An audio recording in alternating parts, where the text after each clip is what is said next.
Hello and welcome on 360 Sports Trust TV. I'm Adeni G. Shafe. Well, it's always good to have you in the world of sport. Let's roll it. As you look at those activities, starting from handball, it's still really getting very hot over there in Benin City. Handball Plateau Peacocks win big on day 9 of Adova Handball Premier League 2023 Phase 1. Really, teams are fighting hard to see who stay top and to see who actually stay down, because they are all fighting for one cause, to actually win or stay in the Premier League for handball in Nigeria. Well, getting more spicy there, let's look at the result of day 9. Games were played across different clubs facing themselves just today. And we have, for women, we have Benue Queens. Actually, they fought hard against Seasider Babes, who won that game 25-16. Delta Queens 18-29 against Safety Babes. Safety Babes not to be dropping their guard at all, beating almost all the teams they've met so far in this competition. FRSC ladies are really doing so well. They are the defending champion of this league. You have Plateau Peacocks now. They won big, extra 15 points ahead of Bayelsa Queens, who couldn't manage to score the remaining 15. It was 30-15 for Plateau Peacocks. Rima Queens actually won 6 points extra against Imo Grasshoppers. Defender Babes 30. You have Bende Dynamos 23 for the women league. And right now we cross over to the male, looking at the results of the male, and you have Safety Shooters. It was 10 extra points they scored against Police Machine, who scored 20. Toge Marine Academy scored 24, while Confluence Stars actually had 30. Extra 6 for Confluence Stars. They were able to bounce back from that defeat in their last game. Kano Pillars also bounced back after losing their game. Their last game also, they won this against the Defenders 28-21, while Bende Dynamos, just like their ladies, this time around, they lost out against Niger United 28-23. Lagos Seasiders 31, just a point ahead of Rima Strikers of Sokoto there. Correction Boys, they did a good one against Benue Buffalo, because it was a draw. It ended in that particular game in a draw between Buffaloes and Correction Boys. 28-28 apiece between the two clubs that fought hard to see who stayed top in this particular group. Well, joining me in the studio is Asmao Karofi. Good to have you, Asmao. And I see you smiling at those, the ladies. You think you are supporting, as you don't know among them. No. For the ladies. Oh my God. I don't have anything to say anymore. Like, okay, look at the results and look at how they are achieving it. They are making a statement. They are not letting it up. You know, look at the results, like 30-15, you know. It's total domination, and I love it so much. You know, 30-15, 29-23, Defender Babes. They are just showing exactly who they are. You know, they are defending what they have. Safety. I love the name Safety Babes, by the way. You know, they're keeping their position very, very safely. You know. But the most I'm impressed with is the Plateau Peacocks. You know, with the total dominance. That's actually the double. Yes, a double of it, because Bayelsa Queens actually got 15 there, and then you have Plateau Peacocks actually getting 30. That shows that they dominated that game with the extra 15 points. A good one for Plateau Peacocks, who actually won very hugely. That's on day 9. And for Safety Bay, defending champion, really playing safe in all their games so far, beating almost all the teams they've met in this competition. Really, we continue to give you more concerning this particular league. That's the handball league in Nigeria. We want to see our own basketball league coming to light again. Right now, the handballers are having a field of the day over there in Benin City. The Asian city of Benin is hosting best of handball across Nigeria, coming together in Benin City. Plateau Peacocks, with their beautiful jersey, really are doing so well in this competition. Well, from the way it is, they continue to see how they can better their lot in this competition so far. Well, for the likes of Safety Babes, Kano Pillars, both defending champions, they are actually building on their own terrain, trying to see how they can defend what they started last season. This is phase 1. The phase 2 will be coming up, but so far we've been giving you update concerning that. When it comes to handball in Nigeria, this is one of those sports that you see that is well organized. Handball, volleyball, football, maybe. Let's add football, because that's the sport everybody loves, even if we organize well or not. Everybody loves football. But you see handball, volleyball, those two sports in Nigeria, really, the federation, they've been able to look around for sponsors, look around for how to make sure these players, both male and female, the league actually runs. It's actually a miracle that they got to this point. You know, they've gotten far, because like I said last time I was here, you know, you'd have to start from home, to be honest. In order for you to achieve something like this, you'd have to have so much passion for it. And clearly that's more than enough passion to go around. You know, you have to believe in yourself, and your people have to believe in you too. So, you know, for the federation to believe in them, for them to believe in themselves, for their family to believe in them, it's a whole thing. And it's amazing how they did it. Well, we've been talking about handball there. You see the result of match day 9 that was actually playing Benin City. Clubs are fighting hard to see who will be able to build on this phase 1 before they go for phase 2. Well, just to give you updates concerning that, both male and female fighting hard there. Well, right now it's getting more interesting. Day 9 in this competition. Now we cross away from handball as we talk about another sport. This time around is about basketball. Really, Nigerian basketball is not really having a good one because it has not been too smooth when it comes to the issue of basketball in Nigeria. There is a particular issue one way or the other comes up every time. This time around, AfroBasket 2023, Odera Chidom quit D Tigress. Odera Chidom is a player of D Tigress is the national team for women basketballers in Nigeria. They will have Super Falcons, but now they call them D Tigress for basketball. Odera Chidom plays for Hainaut over there in France. She used to play for Atlanta Dream in USA Basketball Women League, but right now she's in France playing. She was born in the US. She decided to actually play for Nigeria, but right now she says she's calling it quit for the fact that she's not enjoying how the professionalism concerning basketball is run in Nigeria. Let's look at the brief statement before we look at the video where she actually talked. She made a statement in one of where she was actually talking about the issue that has to do with the MBBF there. Well, from the way it is right now, Odera Chidom quitting D Tigress for the fact that she said, well, their coach, former coach Otis Wheely, was not sacked. Rather, he didn't quit. He was edged out by MBBF, according to her. And also for the fact that they appointed Rena Wakama some weeks ago. For them, a lot of players are not too happy for the fact that their former coach Otis Wheely didn't resign. Really, it was just edged out because he asked for a contract. He has not been given a contract, and the ladies are not happy for the fact that the way things are going concerning Nigerian basketball, especially women basketball in Nigeria, they don't really like it. That's why they are really not too happy with the way things are going. We are supposed to be preparing for the competition in Rwanda, and right now, from the way it is, most of these ladies are not happy. My purpose for doing this is to shed light on the lack of professionalism within the federation, and that it needs to change. Coming from Shidera Odom, D Tigress player. Let's listen to what she said, just to let the whole world know why she's not too happy to play for D Tigress again. Of course, I would love to continue to play for something that's bigger than myself and represent a country that means so much to me and my family. But the current federation, I just cannot continue to agree with the way they do business. I just can't agree with the way they do business. That's a very huge statement. I just can't agree with the way they do business. Business there is not about even the transacting of money now. It's about how they run the administration of basketball in Nigeria. Exactly. This lady was born in the US. She decided to play for Nigeria because her parents are Nigerians. And now she's no longer happy because she says she put into consideration her family, herself, and the fact that she really loves to do this for Nigeria. But from the way the business is done, she's no longer liking it, and that's why she's calling it quit to play for D Tigress.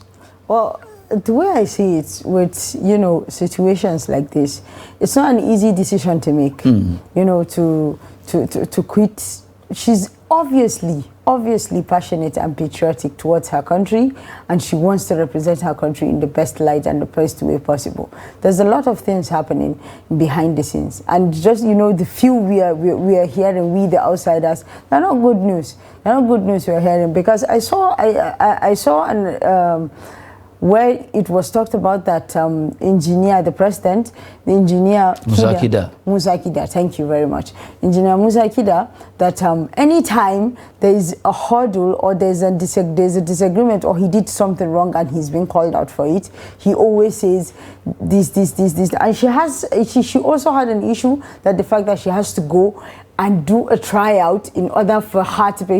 She talked about how MBBF rollout that they'll be having a tryout before the Afro basket. We've won it back-to-back 3 times. We are going for the 4th. The coach that did that with them, Otis Willie, right now resigned because he wasn't given the contract. Exactly. So now what does that say?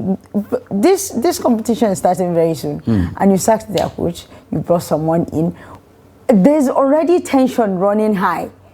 Do you understand what I'm trying to say? There's already tension running high behind the scenes. And then you sack their coach. Only God knows what that coach has been working with them. You know, the plan, the dedication, the hard work they've had for years, you know, to win what they have, despite the challenges that they've been facing.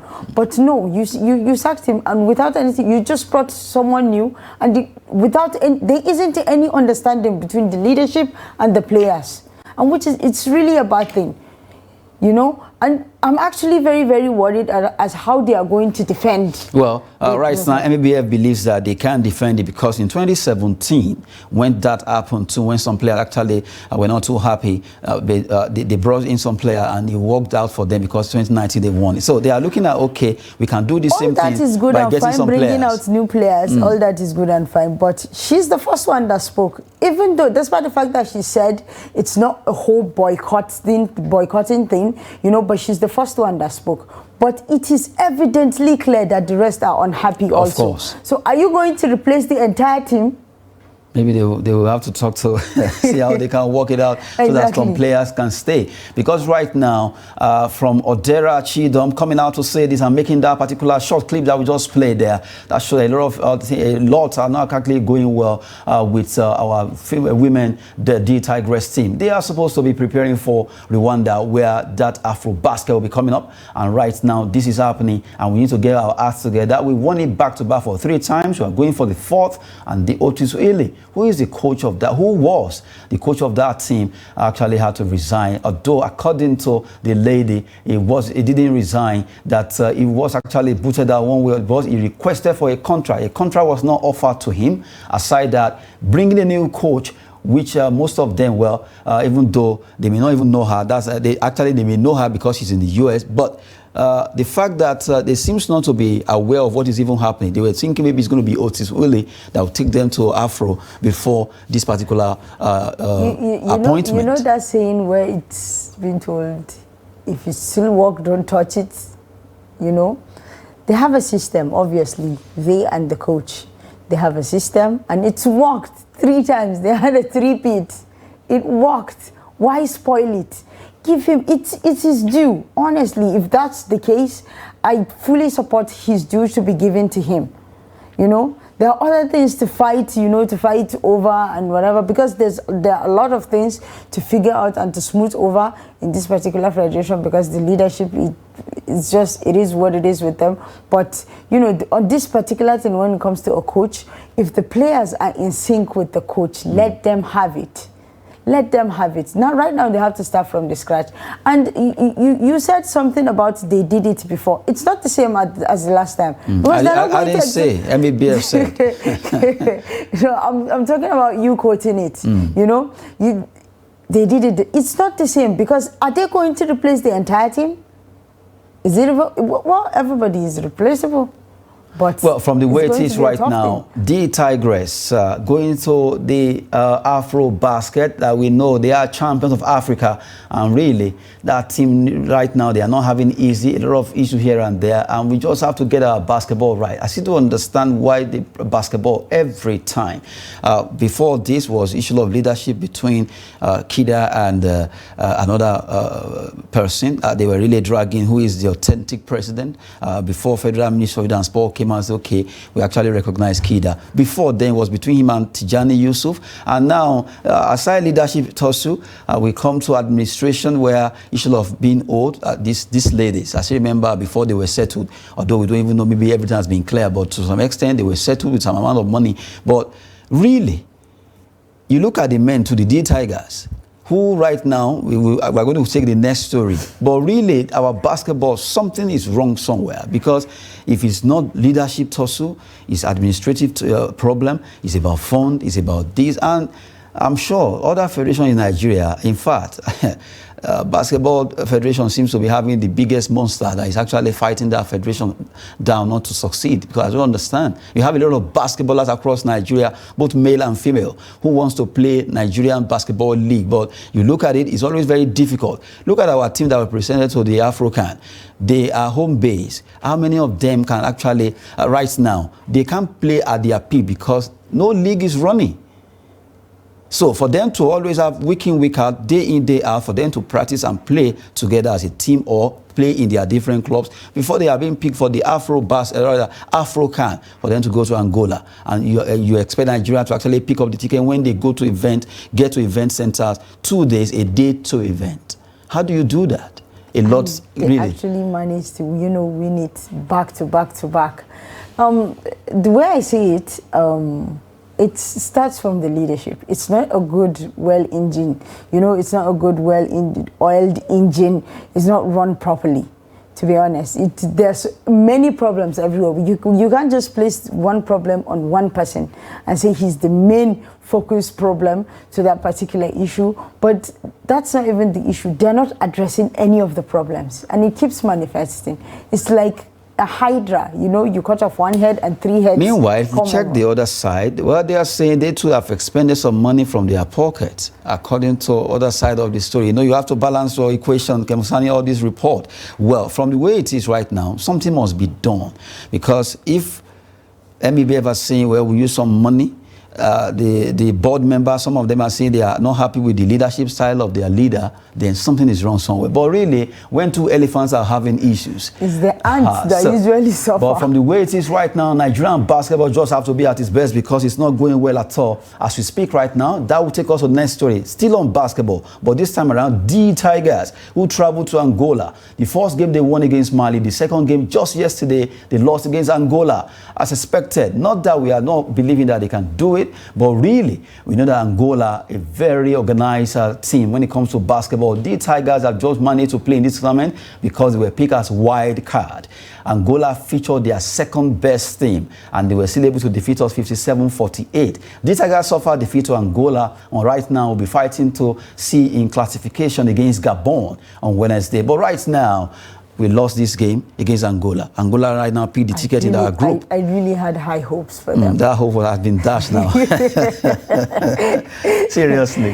I really had high hopes for them. I really wanted them to, because I wanted the comeback story to be something greater than that. But it's no problem. It's no problem. They will get the 5th place. Well, now, coming to what I was about saying before this particular story. Okay. You see now the effect of administration now. This particular team is actually, this competition is majorly for home-based African players in basketball. Now, you're allowed to pick, from the way it is, they went to play the qualifiers first, even in West Africa. Okay. They managed to go. This particular one in Angola, they also managed to go, getting there maybe late or 2 days to the event and all that. And look, these are home-based players. How many of them are playing the league? I'm talking about, is the league running? Angola League, to let you know, the team that defeated us, this is the second best team of Angola. So imagine if their best player should play this tournament, this game, which would have gotten like maybe 80-48 or thereabout. It ended 57-48, 9 point extra, right? But really, if you look at our basketball, something must just be done. It's really very painful because we have a lot of talent. We've seen NBA picking a draft, a player from Nigeria direct, like James Inaji that was just picked recently. We have a lot of Nigerian stars. Akeem the Dream Olajuwon started from Nigeria before he moved to the United States of America to play basketball. But at least the origin from Nigeria, the basketball skills, everything, he developed there, but he started from here. That showed a lot of talent. All the ladies you are seeing, majority of Nigerian star players, basketball players, started from Nigerian league before they traveled out. Some, they picked them directly from here. That shows that we have a lot of talent. If you go around weekend, you see basketball court, different locations. No, but talent was never the question, was it? But the problem is, if you don't have a league running, if you don't have things being done by these basketballers, how will they be fit enough for competitions like this? That's the problem. That's what I'm talking about. We can't completely place the problem on one person. The entire organization needs fixing. And like we talked about... Who runs the organization? Like we talked about the other time, we talked about how football gets, you know, most of the attention. And we talked about how if we could give other sports 30% out of the 100% that football gets, you know. And most of the time when you see the the basketballers talking, they're actually bringing awareness. They're speaking out. They're not willingly, they wouldn't even want to talk about things that way.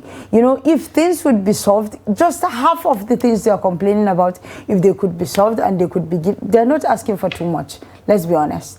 They're not asking for too much. If you need them to win, you have to treat them like winners.